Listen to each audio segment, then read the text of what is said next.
The following narrative reflects on the profound nature of time as the only true currency worth pursuing. It narrates a personal journey filled with loss, regret, and the emotional turmoil following a divorce. The author reminisces about a relationship that has ended, expressing sorrow and confusion over the persistent dreams of the past partner. The narrative delves into the author's attempt to escape from painful memories and the decision to move to Colorado for a fresh start amid feelings of loneliness and loss. Despite appreciating the beauty of Colorado, the author struggles with the aftermath of divorce and acknowledges the need to move forward alone, realizing that they must persist onward, embracing a future without the other. The narrative closes with a bittersweet recognition of love that has survived the contentious thoroughfare of divorce, highlighting the relentless passage of time that continues regardless of personal turmoil. Time is the only true currency. Time was, and time will be, therefore, time is infinite. Because time is infinite in everything, time is the only fundamentally valuable and true foundational currency. To shorten these theoretical notions, I advocate for the following statement to be truth. Time is the only true currency. We lost a lot of time, you and me. As a result, I suppose you and I will never be. I always assumed there would be you and me. I never alleged we would never be. Now we are apart, afar. Once we were binary stars orbiting each other, now our divided mass is burning up the atmosphere as we fall like angels from the heavens, descending aimlessly into the future. So strange are my dreams, you haunt me almost every night. I am unsure if I want these dreams to end. I feel as if they are the last of your presence I may ever experience. There is a lump in my throat as I write this. What became of us? Pride? Ego? Power? All of the above? Neither of us are innocent, and more than likely we are the most stubborn people in the universe. We are shooting through the night sky like a violent comet, burning up the thin air around us over something that was said or undone. Time is the only true currency, and we bankrupt our valuable account of the time we shared together over what? Did I ask for a divorce? Yes. Did I want a divorce within that emotionally charged moment over the phone? Yes. Would I have pursued a divorce? No. Did you want a divorce? Obviously. Did I deserve it? It doesn't really matter anymore, and this is not my reason for writing this narrative. I am compelled to illustrate how you haunt my dreams. We never talk in these dreams. Nonetheless, we are bound together in some moment where I can hear you, where I can see you. While watching at a distance, I am unable to affect the outcome of these dreamy screenplays of fiction. My dreams of you are sorrowful from my perspective, but not sorrowful from your perspective. I am a neutral party watching, and although the spectators are aware we once were married, they are awed by your presence the same way that I am, but also unable to change the outcome. You haunt my dreams, and I hang on to those moments lingering between a dream and the early morning sun.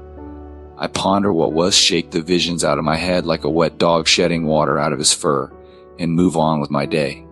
However, you always return to haunt my dreams. While I am awake, I calculate my thoughts. I avoid thinking about what I lost south of here. On December 2nd, like any other outing we would go on as our relationship eroded, it ended disastrously. I have the Libertarian Party t-shirt hung on the wall to remind me. Why did I defend him? I won't even say his name. Why did I help any of those people? Small-minded, small-town little boys that will never grow up. I brought myself down to their level to avoid being lonely. Watching you cozy up giving hugs to swine while I paid them for shit labor. It was all just pathetic, and I could no longer be a part of the chaos. I did not lie, manipulate, or cheat any of those guys. They did it to themselves, and I did what I always do to myself, trust and get burned. If I told the group the truth, one of them would be struggling with more than their vision. That bar fight on my birthday was a reminder that I needed to get my head and my body away from people who justify violence upon the condition of their ignorance. They are so embroiled in self-inflicted predicaments that they can't accept responsibility for their actions and reactions. I use Starlink for an internet connection on our land that meanders along the desolate borders of Arizona and New Mexico. However, Starlink showed my location there as being in Colorado. That is how and why I began seeing work in Colorado. Often when I logged into Craigslist, Indeed, and Monster, it would show me opportunities near Denver. Occasionally I would get excited thinking, look, good new jobs in eastern Arizona, only to recognize later my location was wrong. Moreover, people like David, log cabin I finished in Alpine, and Kyle, log cabin I finished in Pinetop, Michael, and others I worked for in the construction business, led me to realize there were construction opportunities with interconnected companies nationwide. That information, along with Starlink's odd location connectivity, kept sending my thoughts towards Denver. After Easter, my birthday, and ostensibly all celebrations ending contentious, I created a Denver number with Google Voice from a fresh Gmail account and started applying from Arizona as if I lived near Denver. Eventually, I got some good offers and randomly left, seeing what would become of those job interviews when it seemed as if nothing was becoming of our marriage. That is how and why I drove into this part of Colorado, bordering on snow-capped mountains in a city, exasperating my random impulsive emotions. For what it's worth, this was necessary behavior. I would rather not confront another year dragging my feet through the wet cement of our relationship, stuck in the impediments of a small desert town. I had no big plans or intentions. Furthermore, I wanted a better opportunity for myself so I could work my way out of our figurative wet cement. The wet cement rather suddenly became gray quicksand, threatening to pull me under as we were no longer together. Coming to Colorado was no picnic, I assure you. However, things are better here now. I love the mountains. I love the unrelenting river running swift out of Nederland. I love the inspiring and majestic terrain nearby. I don't love the city, but I also don't hate it. The traffic and people are kinder and move slower than in California, Arizona, and Oklahoma. People don't drive as aggressively, and it's safe and peaceful where I live. The sun shines a lot and the temperature is very similar to Apache County. I constantly miss my family.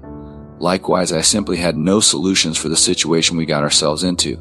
There was no safe place for us to reconcile the emotional damage, to coalesce or rejoice as our relationship and family deteriorated beyond our control.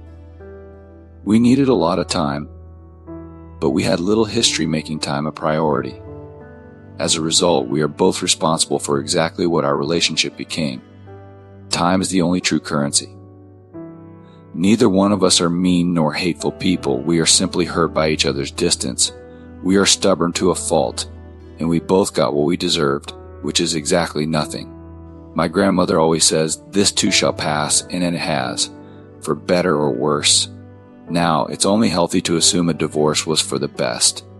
Understand, I never really imagined a future without you.